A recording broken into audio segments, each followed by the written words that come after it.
Close your eyes and imagine standing before the world's first city. The year is 5400 BC. The Euphrates River flows nearby, its waters glinting under the fierce Mesopotamian sun. Before you rises a structure unlike anything that has come before it. Not a cave, not a simple shelter, but a temple. A deliberate geometric construction of mud brick rising from virgin sand. This is Eridu. This is where civilization began. The clay tablets found here speak of something extraordinary. They describe beings who descended from the heavens, beings who walked among humans, beings who established kingship, taught wisdom, and laid the foundations for everything that would follow. The ancient Sumerians called them the Anunnaki, those of princely blood, those who from heaven to earth came. Tonight, we embark on a journey into one of archaeology's greatest mysteries. We will examine the clay tablets that preserve the oldest written accounts of human civilization. We will explore the ruins of Eridu, the city the Sumerians themselves proclaimed as the first. And we will confront the question that has haunted scholars and theorists for generations. Who were the Anunnaki?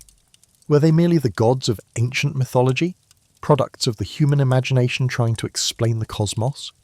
Or do these tablets preserve something else? A memory of contact, a record of intervention, a testament to beings whose nature we have yet to fully comprehend. Before we dive deeper, ignite that like button and prepare for the revelations to come. Tell me in the comments where you are listening from, what time it is there. And as always with our videos, the visuals are here to add context, but they aren't necessary to follow along. Thank you for always having our back. Prepare yourself and let's dive in. The story begins with silence. For thousands of years, the sands of southern Iraq concealed secrets that would reshape our understanding of human origins. In 1854, a British official named John George Taylor arrived at a desolate site called Tel Abu Shahrain.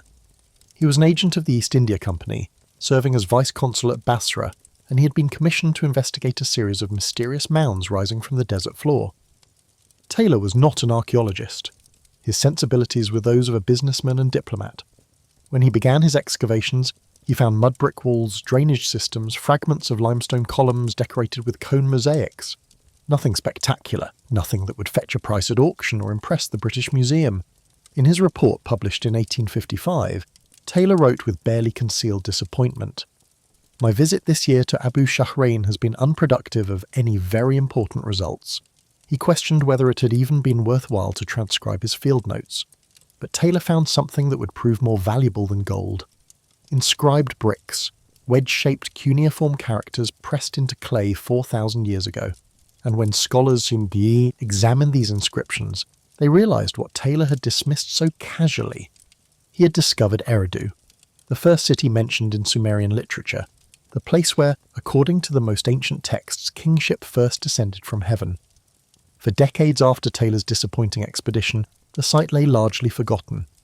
In 1918, during the chaos of World War I, archaeologist Reginald Campbell Thompson conducted hasty excavations using Ottoman prisoners of war as labourers.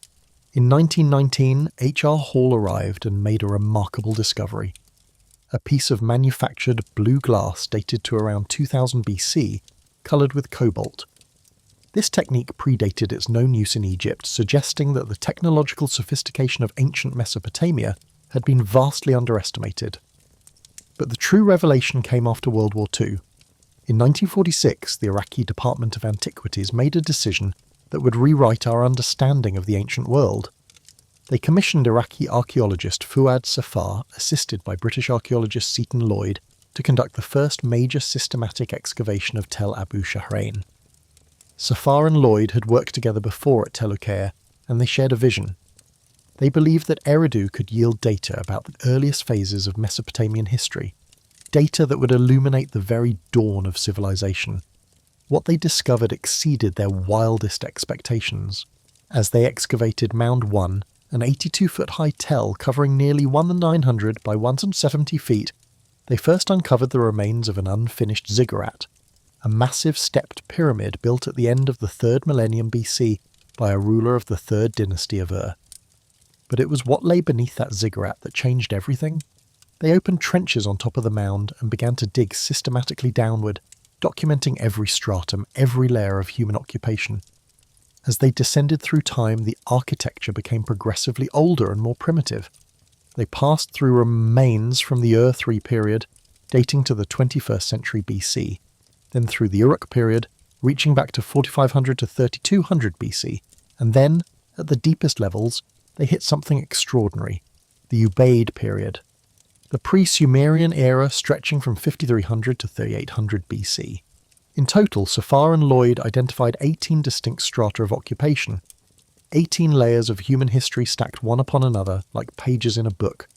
And at the heart of this archaeological treasure trove, they found the remains of 17 successive temples, each built on the ruins of the one before it, all dedicated to the same deity, Enki, the god of the deep waters, wisdom, and creation. The earliest of these temples was breathtaking in its simplicity. A small structure, merely 2 meters by 3 meters, made of mud brick with a niche for offerings.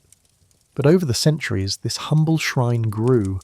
Each time the temple collapsed or was destroyed, the people of Eridu rebuilt it on the exact same spot, making it larger, more complex, more magnificent. The temple evolved from that tiny square room into an elaborate tripartite structure by level 6, demonstrating an architectural sophistication that should not have existed so early in human history. Italian historian Mario Liverani observed that these temples were reconstructed and expanded after each collapse, and their remains formed a raised platform on which new temples were constructed. By the middle of the 4th millennium BC, the temples at Eridu by far superseded anything ever built until then. This was not just religious devotion, this was something else. An obsession, a compulsion to maintain an unbroken connection with this specific place, this specific deity, across thousands of years. The excavations also revealed an extensive cemetery containing approximately 1,000 graves, all dating to the end of the Ubaid period. The bodies were placed in mud brick boxes, carefully oriented to the southeast. The grave goods suggested a society with established hierarchies, specialized crafts, and far-reaching trade networks. These were not primitive people. These were the architects of civilization itself. But the most important discovery was not an object. It was the confirmation of what the ancient texts had claimed for millennia. Eridu was indeed the oldest city in southern Mesopotamia. Archaeological evidence showed that the city was founded on virgin sand dunes, with no previous habitation. This was humanity's first attempt at urban life, the blueprint for every city that would follow. The physical evidence from Tel Abushahrain tells us what the clay tablets from Eridu and other Sumerian cities have been saying for 4,000 years. After the kingship descended from heaven, the kingship was in Eridu. These words open the Sumerian king list, one of the most enigmatic documents ever recovered from the ancient world. This text, preserved on clay tablets and prisms, lists the rulers of Sumer from the mythical antediluvian kings who reigned before a great flood to the historical dynasties whose existence can be verified through archaeological evidence. The king list begins not with humans but with beings whose lifespans defy comprehension. In Eridu, Alalim became king. He ruled for 28,800 years. His successor, Al-Jar, ruled for 36,000 years. 2 kings, they ruled for 64,800 years. Then Eridu fell and the kingship was taken to Bad Tibera. The list continues through 5 antediluvian cities, 8 kings ruling for a combined total of 241,200 years. These numbers are so fantastical, so impossible, that most scholars dismiss them as purely mythological, symbolic representations of a golden age, divine time that operated on different principles than mortal time. The numbers are thought to use the Sumerian sexagesimal system, with calculations in units called sars, equivalent to 3600 ners at 100 cent, and sosses at 60. Then the flood swept over. This is not presented as metaphor, it is stated as historical fact, a cataclysm that divided history into before and after. When kingship descended from heaven again after the flood, it went to Kish. And here the king list transforms. The reigns of the post-flood kings gradually decrease. The first king of Kish ruled for 200 years. Later kings ruled for centuries. Still later, the reign lengths dropped to decades. Eventually, we encounter names like Gilgamesh, the legendary king of Uruk, whose 126-year reign brings us into the realm of the almost plausible. This dramatic shift has puzzled scholars for over a century. If the entire document is mythological, why the change in scale? Why not maintain the fantastical numbers throughout? If it is historical, how do we interpret the impossibly long reigns at the beginning? Some researchers propose that the sexagesimal system was misapplied or misunderstood by later scribes. Others suggest the numbers represent dynastic periods rather than individual reigns. Still others believe the antediluvian section was a later addition, grafted onto an originally historical document to provide it with mythological authority. But there is another interpretation, one that takes the text at face value, one that suggests the antediluvian kings were not human at all. This brings us to the central mystery. Who were these rulers? What were the Anunnaki? The word itself provides our first clue. In Sumerian, the term is variously written as Danuna, Danunakifone, or Danunna. The most widely accepted translation is princely offspring or those of royal blood. The name derives from An, the supreme sky god, and Ki, the earth goddess. The Anunnaki were believed to be the children of heaven and earth, the divine bloodline, the first generation of gods who would shape the cosmos and create civilization. But here we must be precise. The exact number of Anunnaki and their specific functions vary depending on which texts we examine and from which period. No complete list of their names has survived. They are usually referred to as a cohesive group. In the earliest Sumerian texts from the post-Akkadian period, around 2144 to 2024 BC, the Anunnaki were described as the most powerful deities in the pantheon, descendants of An with immense powers. Their primary function was to decide the fates of humanity. The Sumerian myth Enki and the World Order explicitly states this role. The Anunnaki gathered in divine council to decree destinies, establish laws, and organize the cosmos. They were not distant, abstract forces. They were described as physically present, walking among humans, dwelling in temples, eating and drinking, experiencing emotions, engaging in conflicts and alliances. Over time, the conception of the Anunnaki evolved. In later Babylonian tradition, particularly in texts like the Enuma Elish creation epic, the chief god Marduk commanded 600 Anunnaki gods. 300 resided in the heavens, 300 on earth. In other texts, especially those dealing with the underworld, the Anunnaki appear as 7 judges who sit before the throne of Ereshkigal, Queen of the Dead. In the Epic of Gilgamesh, and in Inanna's descent into the underworld, these 7 Anunnaki judges decree fates and pass judgment on both mortals and gods. The confusion about their number and function likely reflects the fact that the Anunnaki were not worshipped collectively. Each deity had individual temples and cults in various cities. There was never a single temple of the Anunnaki. Instead, cities like Eridu, Nippur, Uruk, and Ur each claim specific Anunnaki deities as their patrons. This brings us to Eridu's patron god, the deity for whom those 17 successive temples were built. Enki, whose name means Lord of the Earth. In Akkadian, he was known as Ea. He was one of the 3 supreme Anunnaki along with his father An and his half-brother Enlil. But among these 3, Enki held a unique position. While An remained distant in the highest heaven, and Enlil enforced divine law with stern authority, Enki was the clever one, the trickster, the problem solver, the god of wisdom, fresh water, magic, crafts and creation. His domain was the Abzu, the subterranean ocean of fresh water that the Mesopotamians believed existed beneath the earth. From this underground reservoir, all springs, rivers and wells drew their life-giving water. The name of Enki's temple at Eridu tells us everything. Abzu, House of the Deep Waters, also known as Iyengar, House of the Subterranean Waters. According to Sumerian tradition, Eridu was the first city and the Abzu was the oldest shrine. The temple was believed to sit directly above the primordial waters, the source of all life and wisdom.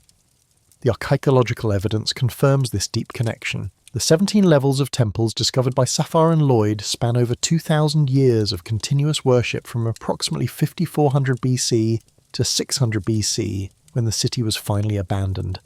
This represents nearly 5 millennia of devotion to a single deity at a single location. No other religious site in human history can claim such continuity. But who was Enki? The texts describe him as exceptionally clever, often outwitting his fellow gods through cunning and guile rather than force. He was portrayed as deeply sympathetic to humanity. While other gods saw humans as noisy nuisances or useful slaves, Enki repeatedly intervened to save mankind from destruction. The most famous example appears in the Mesopotamian flood narrative, which predates the biblical story of Noah by at least 1,000 years. According to the Sumerian text known as the Eridu Genesis, and later Akkadian versions like the Atrahasis epic, the gods grew angry at humanity's increasing population and noise. Enlil, the enforcer, decreed that a great flood would wipe out all life on Earth, but Enki could not bear to see his creations destroyed. Bound by oath not to warn humanity directly, he devised a clever subterfuge.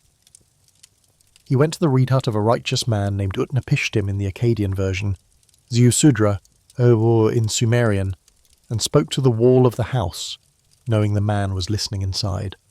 Reed hut, wall, he said. Tear down your house and build a boat. Abandon possessions and seek life. Take aboard the seed of all living things. This was Enki's nature. Bound by divine law but finding loopholes, respecting the authority of the council but protecting humanity through clever misdirection, the texts repeatedly show him as the benefactor of mankind, the teacher, the gift-giver, the one god who consistently acted in humanity's interest. Another crucial myth reinforces this role. The story of Inanna and Enki tells how the goddess Inanna travelled to Eridu and got Enki drunk on swans, beer. In his intoxicated state, he gave away the me. These me were not abstract concepts, but apparently physical objects, tablets or symbols containing the fundamental decrees and technologies of civilization. Over 100 me are mentioned in various texts. They included kingship, priesthood, truth, law, music, art, metalworking, writing, judgment, and even concepts like strife and peace. According to the myth, Inanna loaded the me onto her boat and sailed away to her own city of Uruk before Enki sobered up and realised what he had done. This story was more than entertainment. It served as a political charter explaining how Uruk, a newer city, came to possess such advanced knowledge and authority. But it also reveals something crucial about how the Mesopotamians understood civilization itself. Civilization was not something humans invented. It was something given, taught, transmitted from the gods, and the god most associated with this transmission was Enki. He was portrayed as the master craftsman, the divine scientist, the keeper of all knowledge. When the gods decided to create humanity, it was Enki who performed the genetic engineering. The Atrahasis epic provides the most detailed account. The junior gods, called the Igigi, had grown weary of labouring for the senior Anunnaki. They went on strike, burning their tools and refusing to work. To resolve this divine labour dispute, Enki proposed creating a new being to take over the work. The mother goddess Nintu agreed to assist him. The text describes the process in startlingly clinical terms. They took clay from the Abzu, Enki's realm of primordial waters, but clay alone was not sufficient. They needed a divine spark, an animating principle, intelligence. So a god was sacrificed. His name was Gestu, and he was described as having intelligence. His blood and spirit were mixed with the clay. The mixture was then divided into 14 portions and placed into the wombs of 14 birth goddesses who served as surrogate mothers. After a specified gestation period, the first humans were born. This was not a gentle creation myth. This was genetic engineering, the mixing of divine essence with earthly material to produce a hybrid being. The texts even specify that the purpose of this creation was purely utilitarian. Humans were designed to bear the workload that the gods no longer wished to carry. The biblical story of Adam being formed from dust takes on new resonance when read alongside these older Mesopotamian texts. The god of Genesis forms man from the dust of the ground and breathes into his nostrils the breath of life. The Mesopotamian version is more explicit. Clay plus divine blood plus deliberate genetic manipulation equals humanity. We are, according to these texts, biological robots, designed servants, created with just enough intelligence to follow orders but not enough to rebel. Yet Enki, the creator, developed an affection for his creations. The myths consistently show him, teaching humanity skills beyond their original programming. Agriculture, medicine, writing, law, astronomy. All of this advanced knowledge came from Enki. Some texts even suggest he taught humanity how to practice magic, giving them access to power that properly belonged only to the gods. This places Enki in an interesting mythological category. He is simultaneously the creator and the liberator, the one who designed humanity as slaves, but who also gave them the tools to transcend that slavery. In this role, he bears striking similarities to the Greek Prometheus, who stole fire from the gods to give to humanity and was punished for his transgression. Did Enki face similar consequences for his generosity? The texts hint at ongoing conflict between Enki and his half-brother Enlil. Enlil was the commander, the enforcer, the god who demanded order and obedience. Where Enki was flexible and cunning, Enlil was rigid and authoritarian. Where Enki sympathized with humanity, Enlil saw them as problems to be managed or eliminated. This divine sibling rivalry would shape Mesopotamian mythology for thousands of years. The key question becomes unavoidable. Were these merely allegorical representations of natural forces and human psychology? Or did the tablets preserve something else? Could the Anunnaki have been physical beings? Advanced entities whose nature and origin the ancient Sumerians simply did not have the vocabulary to describe? This is where we must examine the alternative interpretation that has captured popular imagination for decades. The ancient astronaut theory. The idea that the Anunnaki were not gods in any metaphysical sense, but extraterrestrial visitors who came to Earth in the distant past. This theory was most famously popularized by Zecharia Sitchin in his 1976 book The 12th Planet, and expanded through numerous subsequent works. Sitchin's central claim was bold and specific. He argued that the Anunnaki were a humanoid species from a planet called Nibiru, which had an extremely elliptical orbit, bringing it into our solar system every 300-600 years.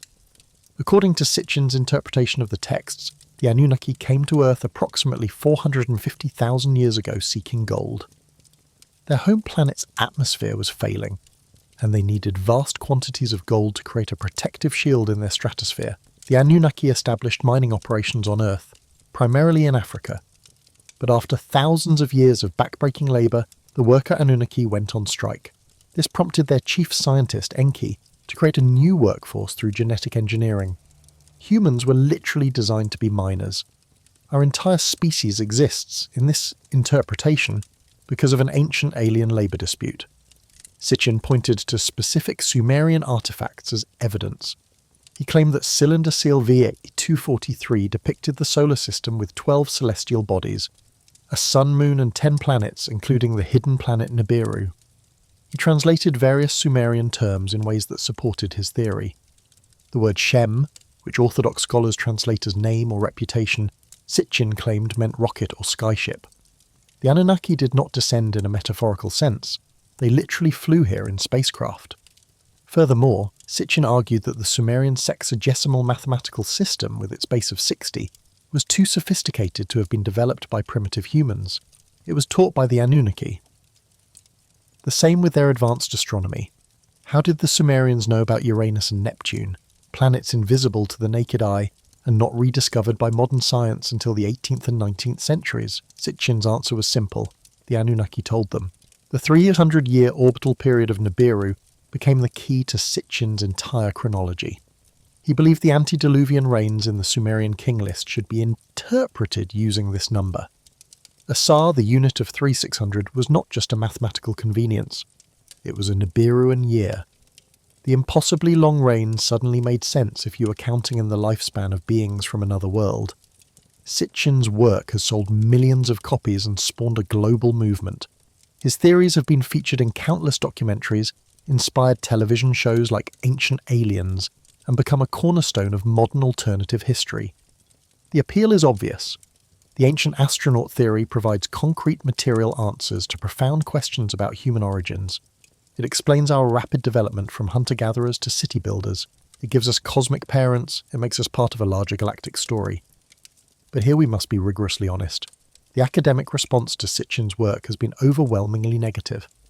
Assyriologists, the scholars who specialize in ancient Mesopotamian languages and texts, have thoroughly debunked his translations. They argue that Sitchin systematically mistranslated Sumerian and Akkadian words, often taking terms out of context or assigning them meanings that have no basis in the linguistic evidence. For example, the term Anunnaki does not mean those who from heaven to earth came. The actual etymology suggests princely offspring or those of royal blood derived from An, the sky god. There is no evidence that the Sumerians used this term to describe physical visitors from another planet. Similarly, the cylinder seal VA243 that Sitchin claimed showed the solar system has been re-examined by experts. The prevailing scholarly view is that the imagery depicts a star, possibly the sun, with various other celestial symbols that were common in Mesopotamian iconography. The interpretation of this as a scientifically accurate map of our solar system requires ignoring the context of how such seals were typically used and what other similar seals clearly depict. As for Sitchin's translation of Shem as rocket or skyship, linguists point out that the word consistently appears in contexts that make sense only if it means name or reputation. Ancient Mesopotamian kings were obsessed with making a name for themselves, building monuments to establish their Shem. This idiom appears throughout Near Eastern literature, forcing it to mean spacecraft creates nonsensical readings of dozens of texts. The question of Sumerian astronomical knowledge is more nuanced. It is true that the Mesopotamians were sophisticated observers of the night sky. The Babylonians, inheritors of Sumerian learning, could predict lunar eclipses and tracked the movements of the planets with impressive accuracy. But there is no verified Sumerian text that demonstrates knowledge of Uranus or Neptune. The seal images that some claim show these outer planets can more plausibly be interpreted as stars or divine symbols. Furthermore, the orbital mechanics of Sitchin's proposed planet Nibiru present severe problems. A planet with a 3600-year elliptical orbit that brings it close enough to Earth to allow easy visitation would create massive gravitational disturbances in the orbits of the outer planets. We would see clear evidence of such perturbations in planetary motions. We do not. Additionally, an object on such an orbit would spend most of its time in the freezing depths of outer space, making it an unlikely candidate for a thriving civilization. Modern astronomers have indeed proposed the existence of a ninth planet, sometimes called Planet 9, to explain certain oddities in the orbits of distant Kuiper Belt objects, but this hypothetical planet would have an orbital period of 10,000 to 20,000 years, not 3,600. It would be much farther from the Sun than Sitchin's Nibiru, and there is no suggestion that it harbours life, let alone an advanced civilization. The scientific consensus is clear. Sitchin's ancient astronaut theory is not supported by the linguistic, archaeological, or astronomical evidence. His books are classified as pseudoscience and pseudo-archaeology. They take the evocative imagery of ancient mythology and impose upon it a modern technological narrative that the original texts do not support. But dismissing Sitchin's specific claims does not dismiss the larger mysteries. Even if we reject the extraterrestrial interpretation, profound questions remain. Why did the Sumerians describe their gods in such anthropomorphic terms? Why the emphasis on physical presence, genealogy, conflict, and intervention? Why did they insist that civilization was given rather than developed? Why did they claim that Eridu was the first city? And why does the archaeological evidence support this claim? And perhaps most intriguingly, why do we find similar narratives across cultures that had no contact with Mesopotamia? The concept of divine beings descending from the sky to teach humanity appears in Egyptian, Hindu, Mesoamerican, and countless other mythologies. Are these universal archetypes arising from the human psyche? Or are they distant echoes of actual events filtered through cultural lenses and distorted by time? Let us return to the tablets themselves. Let us examine what they actually say when read in their original context. The Eridu Genesis, the oldest known version of the Mesopotamian flood story, begins with a damaged section. The first 36 lines are missing, but from what remains, we learn that the text discussed the creation of humans and animals. It described a time when humanity lived without cities, scattered across the land. Then the goddess Nintur, also known as Ninhursag, instructed people to stop wandering and build cities. The text names 5 cities that existed before the flood: Eridu, Bad Tibira, Larak, Sippar, and Shuruppak.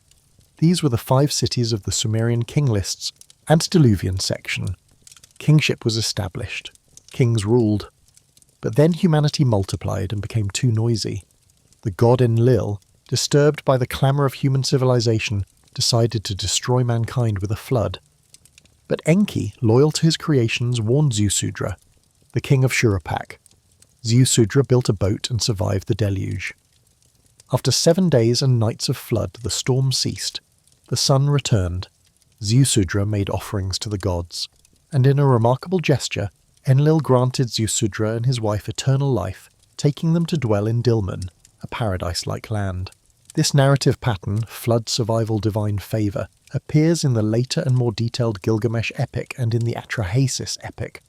It appears in the biblical book of Genesis with Noah. It appears in countless flood myths worldwide. Why this global pattern? Geologists and archaeologists continue to debate whether a specific catastrophic flood in Mesopotamia around 2900 BC left such a profound impression on the cultural memory that it was mythologized, or whether the prevalence of river flooding in the Tigris-Euphrates Valley made such stories naturally prominent in Mesopotamian religion. But there is another layer to consider. The tablets describe the flood as a deliberate act of the gods, a decision made in divine council, and they describe Enki's counter-intervention as a defiance of that council. Enki is portrayed as acting against the will of the majority of the Anunnaki to save humanity. This presents us with a sophisticated theological concept. The gods are not unanimous. They have factions, disagreements, competing agendas. Heaven is not a place of perfect harmony, but a realm of politics and power struggles. This portrayal of divine conflict pervades Mesopotamian mythology. The Enuma Elish creation epic describes a war among the gods before the world was properly ordered. The younger gods, including Marduk, who would become Babylon's patron deity, fought against the primordial beings Tiamat and Abzu. Marduk slew Tiamat and created the heavens and earth from her corpse. The universe itself was born from divine violence. In this worldview, humanity existed within the crossfire of immortal powers. We were the creations of Enki, protected when convenient, discarded when troublesome. The tablets do not present a comforting vision of benevolent deities watching over us. They present a harsh cosmos where survival depends on wit, luck, and occasionally having an advocate among the gods. The genius of Enki was that he saw utility in humanity beyond mere labour. He recognised that humans, given knowledge, could become allies, partners, perhaps even equals in time. This is why he taught us, why he gave us the me, why he preserved us through the flood. Not out of abstract love, but out of pragmatic vision, an investment in our potential. If we read the tablets as the Mesopotamians themselves would have understood them, the Anunnaki emerge as a complex pantheon of beings whose relationships and interventions shaped the course of human development. Whether we interpret them as genuine entities, personifications of natural forces, or projections of human psychology, their impact on the Sumerian worldview is undeniable. And Eridu remained the symbolic centre of this cosmic order, the city where it all began, the place where the first temple was built to honour Enki, the location where heaven and earth first made contact. Even after Eridu lost its political importance, even after larger cities like Ur and Uruk eclipsed it in power and population, Eridu retained its sacred status. Pilgrims travelled there, kings made offerings there. The memory of being first never faded. When we walk through the ruins of Tel Abu Shahrain today, we are walking through more than an archaeological site. We are walking through humanity's earliest attempt to formalise the relationship between the mortal and the divine. Those 17 temples, built one atop another, represent 17 distinct phases of human understanding, each generation trying to reach a little higher, build a little grander, come a little closer to the beings they believed had created them. The Ubaid period cemetery containing 1,000 graves reminds us that these were real people, individuals with names and families and hopes and fears, people who believed absolutely that their existence had purpose because the Anunnaki had designed them for a reason. People who looked at the ziggurat rising above their city and saw not just architecture, but a ladder between worlds. The baked bricks stamped with the names of kings from the 3rd dynasty of Ur, the reconstruction efforts by Nur-Adad of Larsa, the careful maintenance of the temple complex through millennia of political upheaval. All of this testifies to the profound hold that Eridu and its mythology had on the Mesopotamian imagination. The mystery deepens when we consider what happened to the city. Around 600 BC, Eridu was abandoned. The reasons are debated. Some scholars point to increasing soil salinization from millennia of irrigation, rendering the land infertile.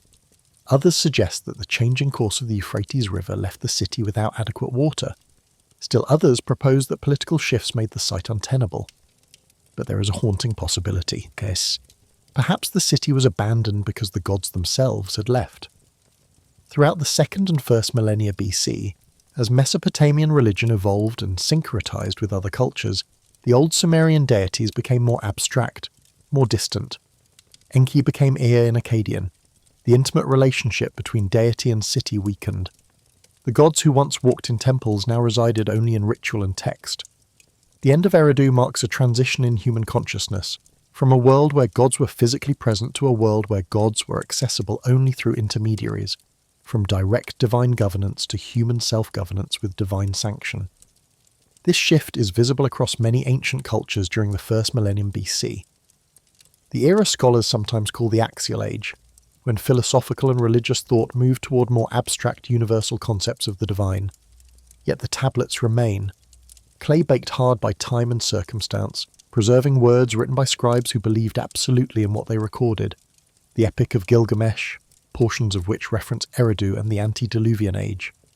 The Sumerian king list with its impossible chronologies, the Eridu Genesis with its account of creation and flood, the hymns to Enki praising his wisdom and waters, the administrative texts detailing temple offerings and construction projects.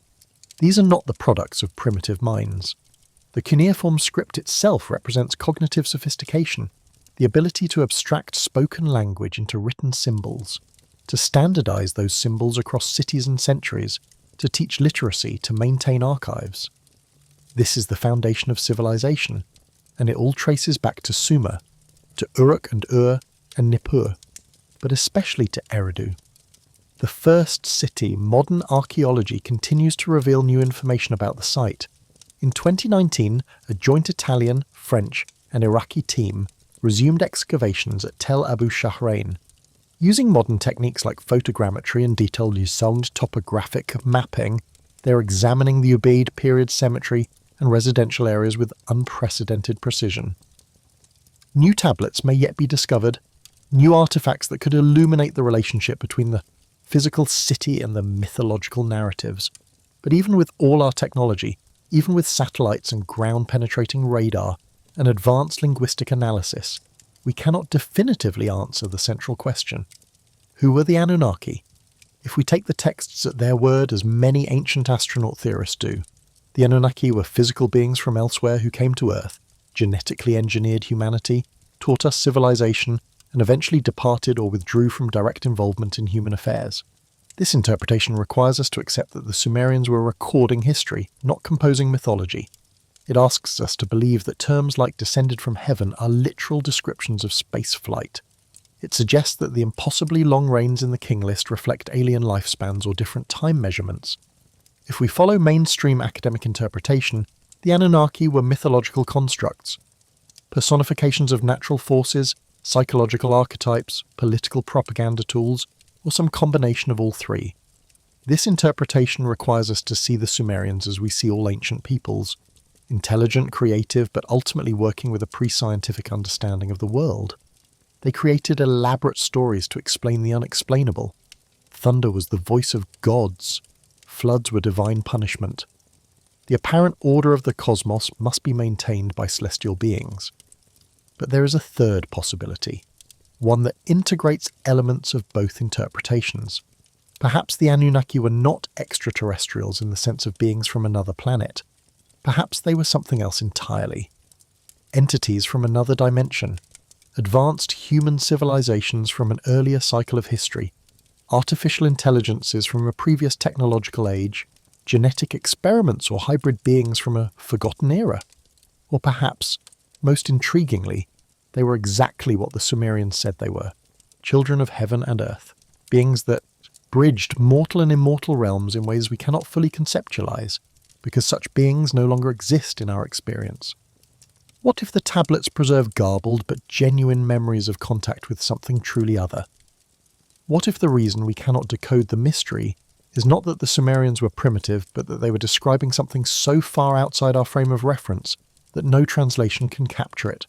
What if Enki was not a god or an alien, but something we have no category for? What if the creation of humanity through genetic engineering is literal, but the engineers were not flesh and blood entities? These questions push us into speculative territory. But speculation is not inherently unscientific, it is the foundation of hypothesis formation. The challenge is distinguishing between speculations that can be tested and those that cannot. The ancient astronaut theory is testable in principle. We should be able to find physical evidence of advanced technology, clear depictions of spacecraft or unusual artifacts that demonstrate capabilities beyond what we know was possible. Yet despite decades of searching, such evidence has not materialized. The artifacts we find consistently fit within the expected technological progression of ancient Mesopotamia. But absence of evidence is not evidence of absence. The time depth we are dealing with, over 7,000 years, means that much has been destroyed, buried, or lost. The flooding of coastal areas as Ice Age glaciers melted has submerged countless archaeological sites. Political instability in Iraq has prevented systematic exploration of many locations. Tel Abu Shahrain itself has only been partially excavated. Vast portions of ancient Eridu remain underground, and there is a deeper methodological challenge. If we are looking for evidence of advanced beings, how would we recognize it? We search for what we can imagine. Metals, ceramics, writing, tools. But what if the technology was biological? What if it left no permanent traces? What if the intervention was purely informational, transmitted through teaching rather than artifacts? The tablets themselves are the primary evidence. Clay records of a civilization's worldview, and the worldview is clear. The Sumerians believed absolutely that they were created by the Anunnaki for a specific purpose, that their cities, their writing, their laws, their entire civilization was a gift from beings who came from above, that these beings had tremendous power but were not omnipotent, that they had conflicts and agendas, that some, like Enki, were sympathetic to humanity while others, like Enlil, were not, and that after a great flood the relationship between gods and humans changed. The gods became more distant. Kingship and civilization were increasingly managed by human intermediaries. This narrative has profound implications regardless of whether we interpret it literally or metaphorically. It suggests that humanity sees itself not as self-made but as derivative. Our greatest achievements are echoes of something greater. We build temples to reach towards creators who may or may not be listening. We record our history in tablets that preserve not just events but meaning. Our existence has purpose because we were made with intention. Contrast this with the modern scientific worldview. We are the product of random mutations and natural selection. No intention, no purpose beyond survival and reproduction. Our consciousness is an emergent property of neurological complexity. Our civilizations are self-organized systems arising from competition and cooperation. There are no Anunnaki, no Enki teaching us wisdom, no Enlil threatening us with floods, only the blind forces of nature and the occasionally lucky results of trial and error. Both worldviews have psychological consequences. The Sumerian view provides cosmic parents but at the cost of cosmic subservience. We exist to serve. Our intelligence is a tool gifted for a purpose. Rebellion against that purpose is hubris, yet that very intelligence allows us to question, to innovate, to eventually transcend our original programming if we choose. The modern view provides autonomy but at the cost of cosmic isolation. We are accidents, alone, self-determined but ultimately meaningless in a universe that doesn't care whether we exist or not, yet that very autonomy allows us to create our own meaning, to forge purposes beyond mere survival, to become something more than our origins. The tablets from Eridu offer a third option. Perhaps we are neither random accidents nor eternal servants.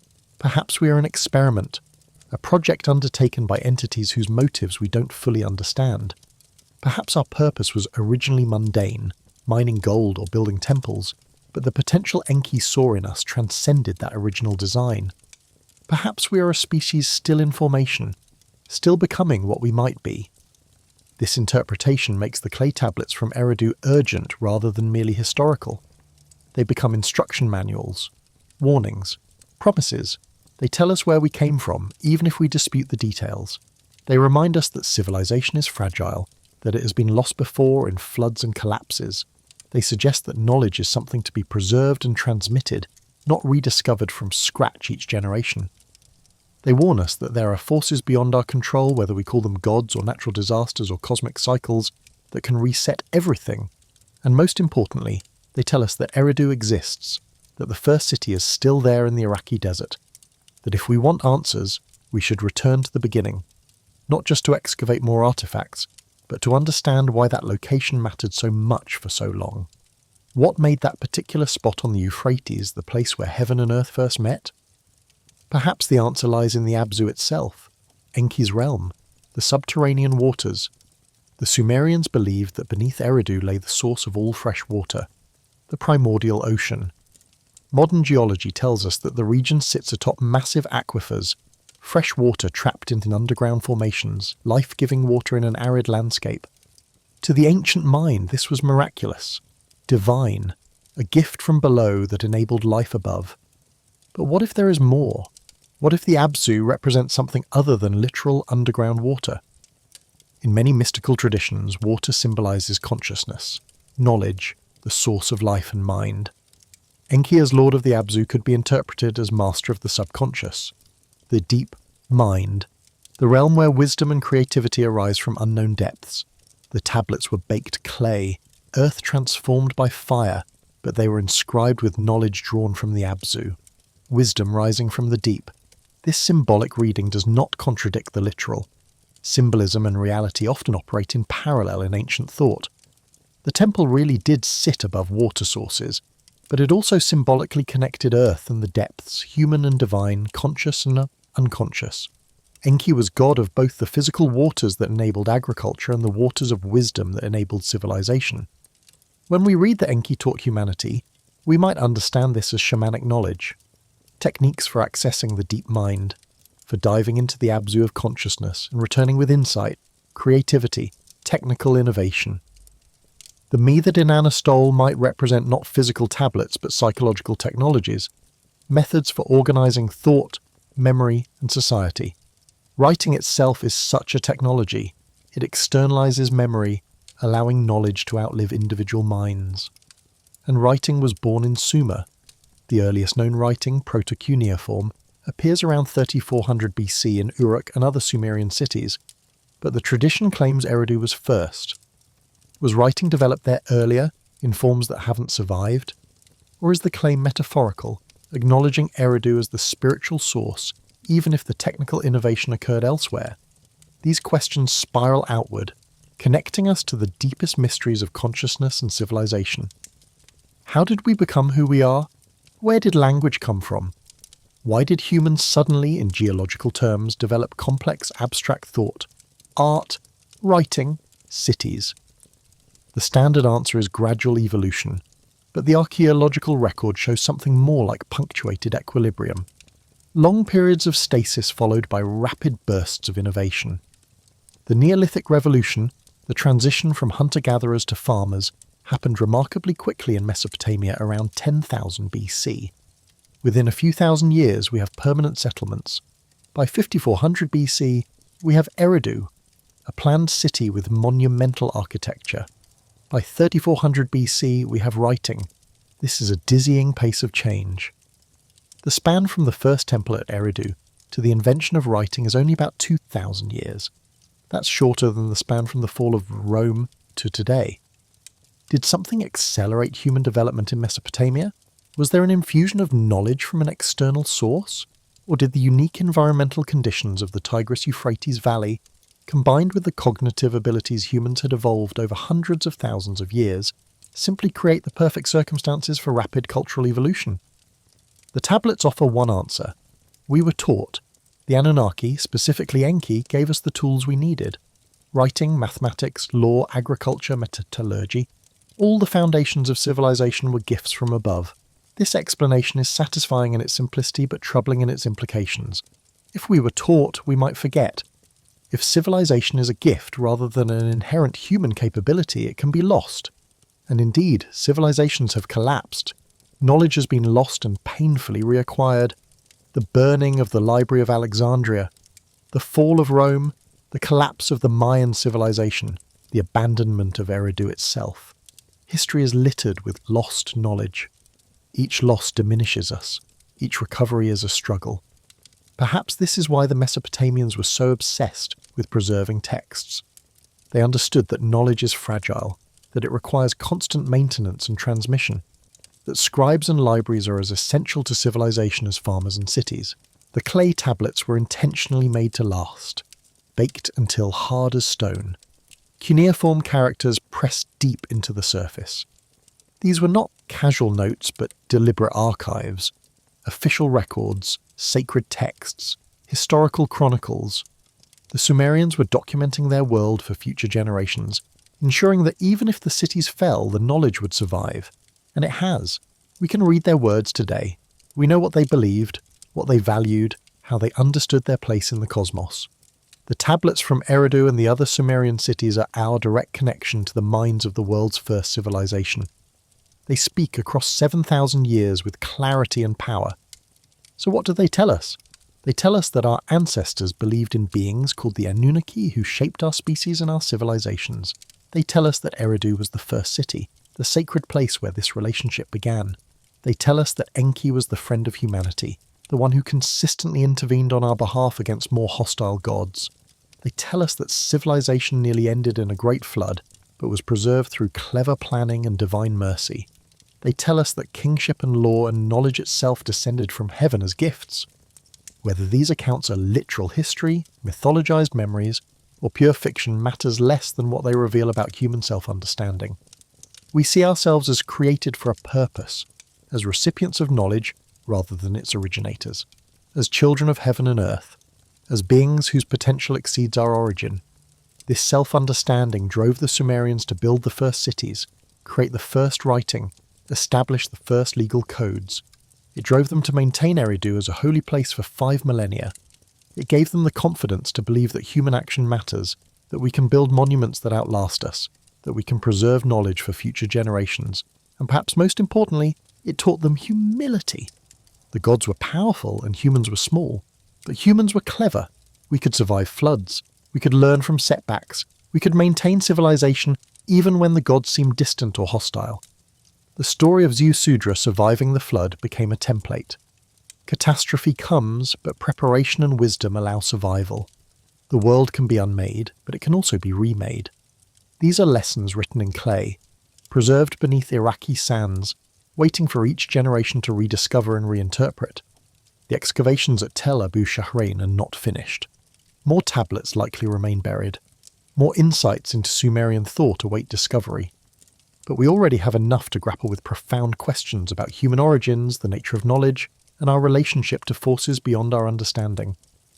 As you lie here in the darkness, consider what the tablets are really asking us. Are we alone? Did we create ourselves? Or are we part of a larger story that begins before recorded history and extends beyond anything we can currently imagine? The Anunnaki may be gods, aliens, metaphors, or memories, but their presence in the tablets is undeniable, and their city, Eridu, really existed. The first city, the place where it all began. But before we can truly understand what these tablets tell us, we must descend even deeper. We must go beneath the Sumerian layer, beneath the cuneiform scripts and the ziggurat builders. We must go to the Ubaid period itself, because at the very foundation of Eridu, in those earliest 17 temple levels excavated by Safar and Lloyd, we find something that predates the Sumerians entirely. The Ubaid culture flourished from approximately 5500 to 3800 BC. These were the true first settlers of southern Mesopotamia. They established the earliest villages on the alluvial plains, developed irrigation agriculture, built the first monumental architecture, and created a distinctive artistic tradition. The Sumerians who came after built upon Ubaid foundations both literally and figuratively. The earliest temples at Eridu, Dir Eridu, are Ubaid constructions. The irrigation techniques that would make Sumer prosperous were Ubaid innovations. But the Ubaid people left behind something that has puzzled archaeologists and sparked intense debate for over a century. Among the pottery and tools and architectural remains, excavators found hundreds of small clay figurines. Most depicted female forms, slender with elongated torsos, decorated with painted patterns suggesting elaborate clothing or body art. But it was their heads that seized attention. Not human heads, not animal heads, something else entirely. The figurines possessed elongated, cone-shaped skulls, almond-shaped eyes set at angles, features that archaeologists consistently describe as lizard-like or reptilian. Some held babies at their breast, some carried scepters or staffs, some wore elaborate headdresses. They were found at multiple Ubaid sites, Eridu, Ur, Tel al-Ubaid, Uruk. They appeared across southern Mesopotamia with remarkable consistency. The academic interpretation has remained cautious. These are clearly cult objects of some kind. Religious figurines representing deities or spirits. The reptilian features might symbolize connection to water, to the primordial depths, to the Abzu itself. Serpents and lizards have long associations with transformation, rebirth, wisdom. In later Mesopotamian mythology, the god Ningizida was depicted with serpents. Enki himself had associations with the snake. Perhaps these Ubaid figurines represent early forms of these chthonic deities. Another academic theory suggests they depict shamans in the midst of spiritual transformation. Many cultures believe shamans can take animal forms when journeying to spirit realms. The lizard features might represent a transitional state between human and animal, physical and spiritual. The fact that some figurines are female and hold children suggests fertility, goddesses connected to earth, water and regeneration. Yet there remains something profoundly unsettling about these artifacts. They are not crude or primitive. The craftsmanship is sophisticated. The consistency across sites suggests a shared iconographic tradition, a widespread religious system. And unlike later Mesopotamian art, which clearly depicts humans and clearly depicts animals, these Ubaid figurines occupy an ambiguous space. They are not quite human, not quite lizard, something in between. For those who subscribe to alternative theories of history, these figurines are explosive evidence. They point to the Ubaid figurines and ask the obvious question. If the Anunnaki were described as coming from the heavens and teaching humanity civilization, and if the earliest culture in Mesopotamia depicts beings with reptilian features, might there be a connection? Could the Ubaid people have been depicting the Anunnaki as they actually appeared? Not metaphorically as gods, but literally as beings whose physiology differed from ours. This reptilian hypothesis has gained substantial traction in fringe archaeology circles. It connects the Ubaid figurines to later serpent symbolism throughout Mesopotamian, Egyptian, Hindu, and Mesoamerican cultures.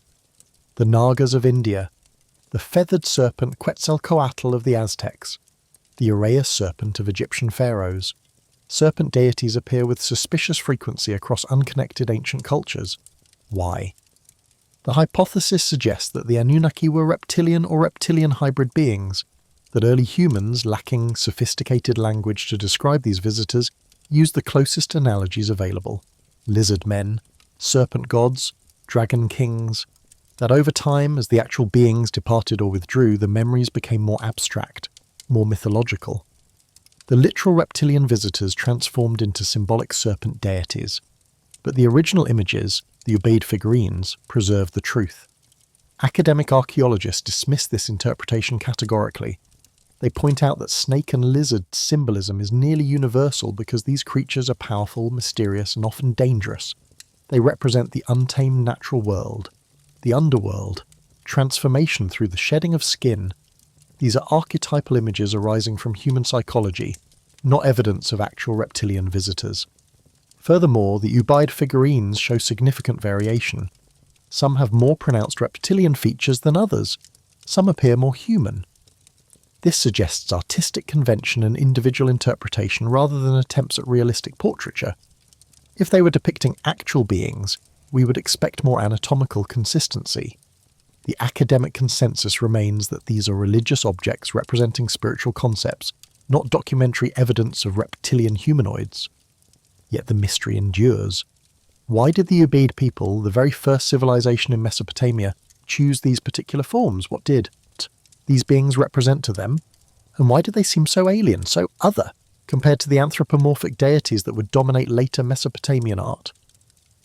One fascinating detail deepens the mystery. Some Ubaid figurines were found with bitumen headdresses. Bitumen is a naturally occurring petroleum product, black and sticky, found throughout Mesopotamia. It was used as waterproofing, as mortar, as medicine. But why would figurines wear headdresses made of this material? Some researchers suggest it represents hair. Others propose it indicates priestly status or divine nature. But the use of bitumen specifically connects these beings to the Earth's depths, to underground reservoirs, to the Abzu. Could these figurines represent inhabitants of the Abzu? Beings that lived in or came from the subterranean waters? Enki's servants or associates? The texts mention the Apkallu, 7 sages who served Enki. They brought wisdom to humanity in antediluvian times. In later Assyrian art, the Apkallu are sometimes depicted as fishmen, beings with human bodies and fish heads or scales.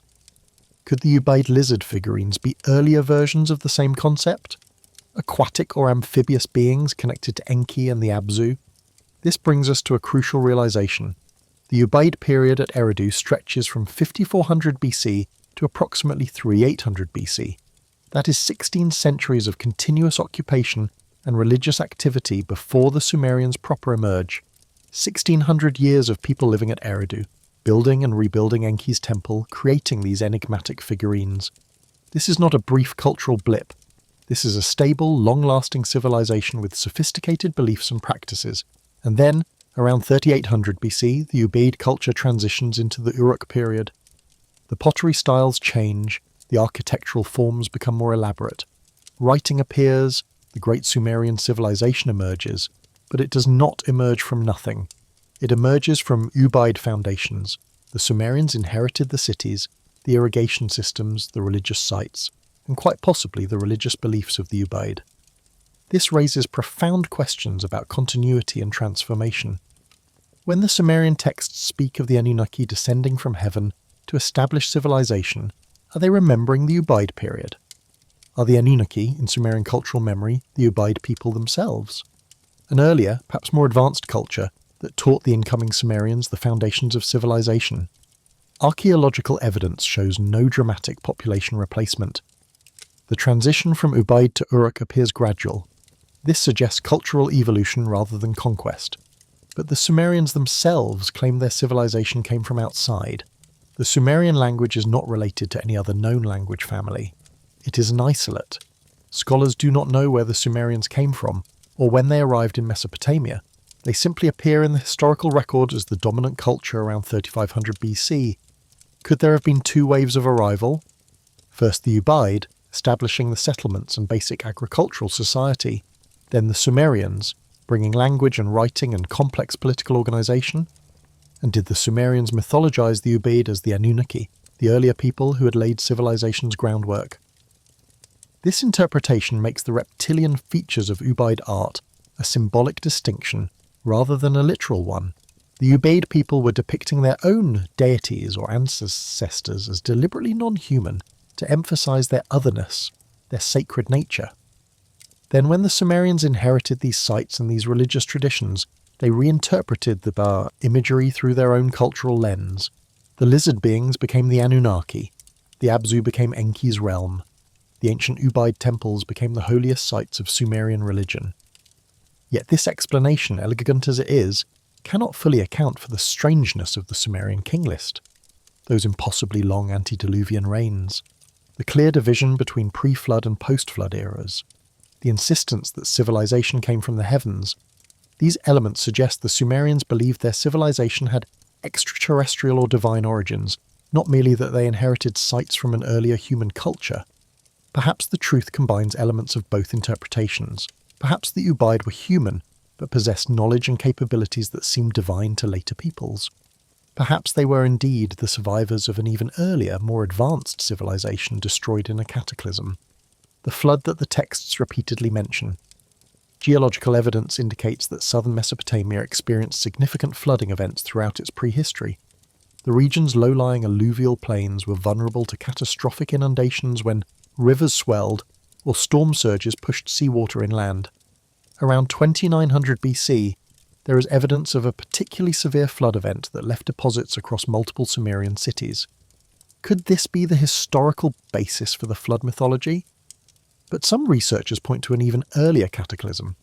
Around 10 to 800 BC, at the end of the last ice age, rapid climate change caused a massive flooding worldwide as glaciers melted and sea levels rose dramatically. Coastal settlements would have been inundated, entire landscapes transformed. If there had been an advanced coastal civilization during the Ice Age, it would have been completely submerged.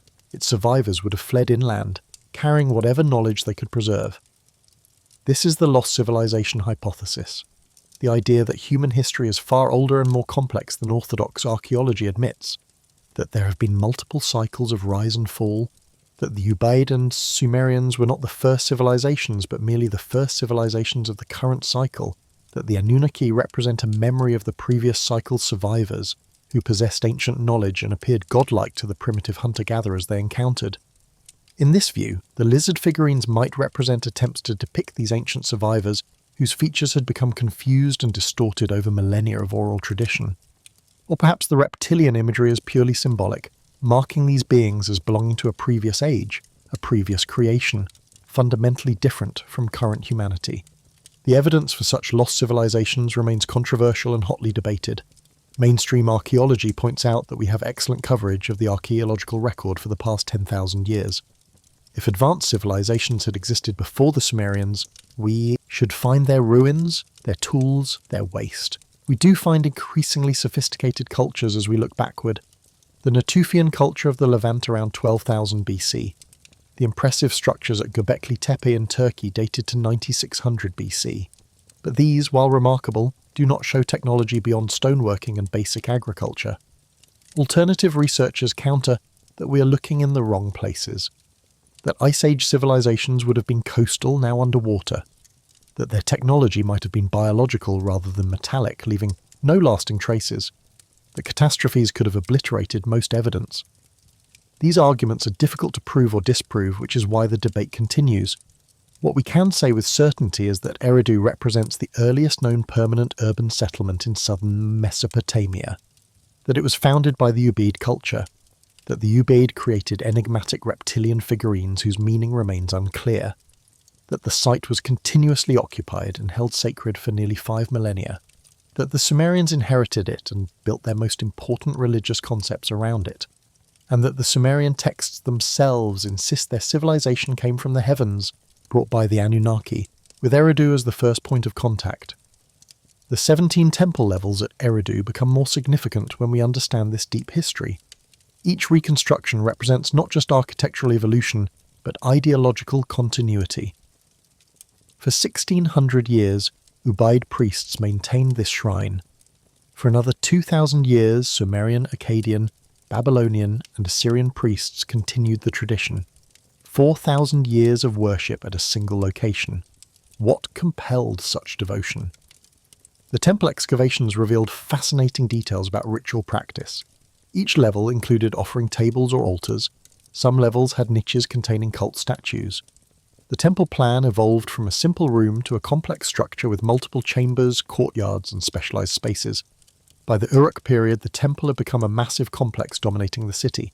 The location itself was carefully chosen. Eridu sat at the interface between the settled agricultural land and the marshes, between fresh water and the sea, between order and chaos. The Sumerians believed their cosmos was organized into 3 realms: An, the heavens; Ki, the earth; and Abzu, the deep waters. Eridu sat directly above the Abzu.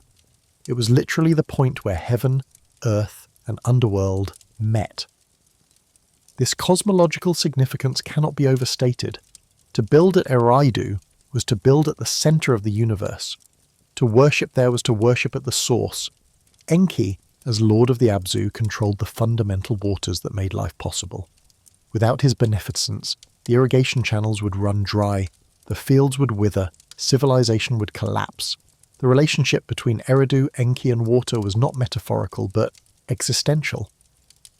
Modern archaeological surveys have confirmed that Eridu was strategically located near abundant freshwater springs and ancient watercourses. The site's success was built on hydrology as much as mythology. But for the ancient inhabitants there was no distinction. The water flowed because Enki willed it. The springs were manifestations of the Abzu. Geography and theology were one. This integrated worldview extended to every aspect of Sumerian life. When they dug irrigation canals, they were not just performing engineering, but imitating divine creation. When they wrote on clay tablets, they were using the same material from which humans had been formed. When they brought offerings to the temple, they were feeding the gods as the gods fed humanity. The universe was a reciprocal system. Gods and humans were interdependent. This perspective makes the Anunnaki less like distant creators and more like participants in an ongoing relationship. They were not omnipotent beings who created the world and departed. They were active agents who required human cooperation to maintain cosmic order. The Agigai labor dispute that led to human creation was not just a colourful story, but a theological statement about the nature of divine-human relations. The gods needed us as much as we needed them. Enki's role as humanity's advocate takes on deeper meaning in this context. He was not being sentimental when he saved us from the flood. He was protecting his own interests. Without humans to maintain the temples, perform the rituals, and work the land, the divine realm would suffer. Enki understood that humans were not just servants but partners, and he acted to preserve the partnership even when other gods like Enlil wanted to break it. This is why the tablets repeatedly emphasize Enki's cleverness. His strength was not physical might, but intelligence and foresight. He understood complex systems. He saw consequences other gods missed, and he was willing to work around divine law to achieve his goals. These are not the characteristics of a primitive thunder god, but of a sophisticated deity concerned with maintenance and sustainability. The me that Enki guarded become more interesting under this interpretation. They were not just abstract principles, but actual technologies for maintaining civilization. The Sumerian concept of me included both physical objects and intangible knowledge. The me of kingship included the crown and scepter, but also the authority and wisdom to rule. The me of writing included the stylus and clay, but also the knowledge of grammar and composition. When Inanna tricked Enki into giving her the me, she was not just stealing political authority. She was acquiring the complete toolkit of civilization. And Enki's drunken generosity, while embarrassing, was not actually catastrophic. The me were not destroyed. They were redistributed. Multiple cities could now possess civilization's fundamental technologies. This diffusion, though unintended, benefited humanity overall. This reading makes Enki seem less like a fool and more like an unconscious agent of progress. His weakness, alcohol, led to an outcome that his conscious planning might not have achieved. The spreading of the me from Eridu to Uruk represented the maturation of Mesopotamian civilization. No single city would dominate. Multiple centers of power would create a more resilient dynamic culture. The genius of Sumerian theology was its willingness to portray gods as flawed. Enki drinks too much. Enlil loses his temper. Inanna behaves rashly. These are not all-powerful, perfect beings, but entities with recognizable personalities and limitations. This made them relatable. Humans could understand divine behavior because it mirrored human behavior, just on a grander scale. But it also opened a theological door. If gods were flawed, they could be questioned. Their decisions were not automatically correct. This created space for human agency, for kings to claim divine mandate but exercise independent judgment, for priests to interpret divine will, for scribes to record and thus judge divine actions. The seeds of critical thinking were embedded in the very structure of Mesopotamian religion. This may be Enki's greatest gift, not just civilization's technologies, but the framework for thinking about civilization, the ability to look at authority and ask whether it serves human flourishing, the willingness to work around unjust laws, the understanding that survival sometimes requires bending rules. These are deeply subversive ideas, and they come straight from the texts about Enki. The question returns, who taught these ideas? If Enki is a character in mythology, he is a remarkably sophisticated character. If the Anunnaki are purely fictional, they are elaborate fictions that encode profound insights about power, knowledge, and human nature. This level of sophistication seems unusual for the world's first civilization, unless they were building on even earlier traditions. This brings us back to the Ubaid, to those enigmatic figurines with their reptilian features, to the 1600 years of continuous occupation at Eridu before the Sumerians emerge, to the possibility that the Sumerians inherited far more than just city sites. Perhaps they inherited a complete mythological and philosophical system. Perhaps the stories of the Anunnaki were already ancient when the first Sumerian scribe pressed stylus to clay. If this is true, it means the origins of these ideas extend back beyond writing, beyond the historical period, into the deep mists of the Ubaid era and perhaps earlier still. The oral traditions would have been passed down through generations of priests. The construction and reconstruction of Enki's temple would have been accompanied by recitations of his deeds. The sacred narratives would have been as fundamental to temple life as the bricks and bitumen. When writing finally appeared around 3400 BC, these oral traditions were codified. The Epic of Gilgamesh, though written in the 18th century BC, clearly draws on much older material. The Sumerian king list, compiled in the 3rd dynasty of Ur around 2100 BC, references traditions from 1,000 years earlier. The Eridu Genesis preserves flood narratives that may be 3,000 years old or more. The clay tablets are the tip of an iceberg. Beneath each written text lies centuries or millennia of oral tradition. The question is how far back those traditions extend and how much historical truth they preserve. Did the Ubaid people tell stories of the Anunnaki? Did they describe divine beings who had taught their ancestors? Did they believe their own enigmatic figurines depicted these ancient teachers? We cannot know. The Ubaid left no written records, but the continuity of the site, the consistency of temple reconstruction, the persistence of aquatic and reptilian symbolism from Ubaid through Sumerian to Babylonian periods, all suggest that yes, there was ideological continuity. The core concepts remained stable even as the culture around them evolved. This makes Eridu a uniquely valuable site. It is not just the location of the oldest city or the earliest temples. It is a window into the deep structure of Mesopotamian thought. A place where we can trace ideas across 4,000 years, where we can see the relationship between physical place and mythological meaning, where we can ask fundamental questions about how humans understand their origins and their relationship to the cosmos, and the answers matter. Because whether the Anunnaki were gods, aliens, earlier humans, or pure mythology, they represent humanity's attempt to understand itself. We are meaning-making creatures. We need origin stories. We need explanations for our existence. We need to know whether we are alone, whether we are purposeful, whether we matter in the vast indifference of the universe. The Sumerian answer was clear. We are not alone. We were made deliberately. Our existence serves a purpose, even if that purpose was originally utilitarian. But we have transcended our original programming. We have taken the gifts given by Enki and built something far beyond what the Anunnaki intended. We have become partners in creation rather than mere servants. This is an empowering narrative. It acknowledges that our origins may be humble or even servile, but it insists that origins do not determine destiny. We can become more than we were designed to be. We can take knowledge meant to keep us subservient and use it to liberate ourselves. We can look at the gods themselves and demand better treatment. This is the lesson of the flood story. Humanity survived because one god chose to help us, yes, but also because we were clever enough to build the boat, smart enough to preserve the knowledge, resilient enough to rebuild after catastrophe.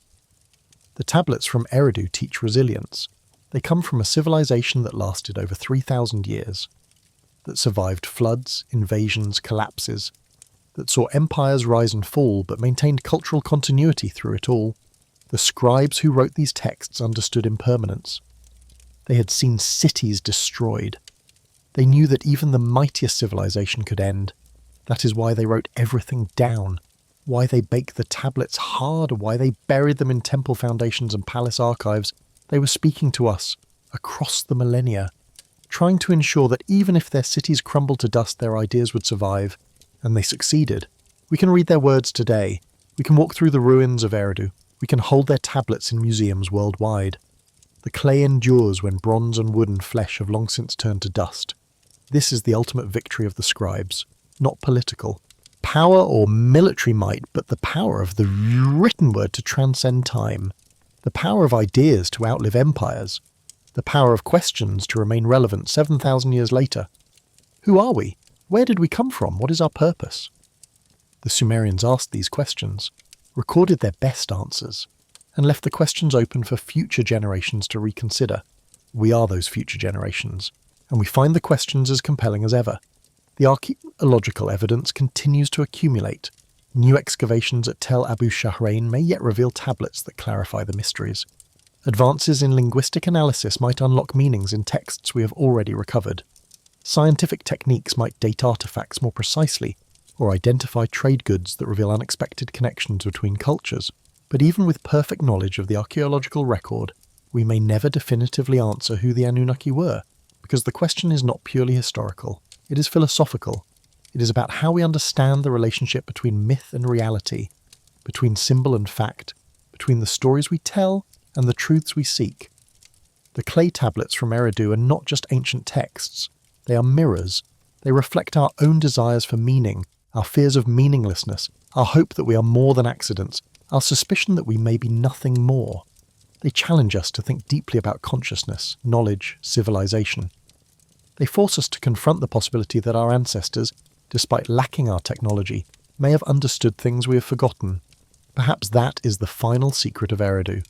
Not that it holds the answer to our origins, but that it reminds us to keep asking the question. Not that it proves the existence of the Anunnaki, but that it preserves their story so compellingly that we cannot dismiss it out of hand. Not that it solves the mystery, but that it ensures the mystery remains alive, generation after generation, demanding our attention and our wonder. The 17 temples built one atop another, the 5 millennia of continuous worship, the tablets preserving impossible chronologies and sophisticated theologies, the enigmatic figurines with their reptilian features, the careful attention to detail in every excavation report, all of it adds up to one inescapable conclusion. This place mattered. These stories mattered. These ideas mattered. And they still matter today.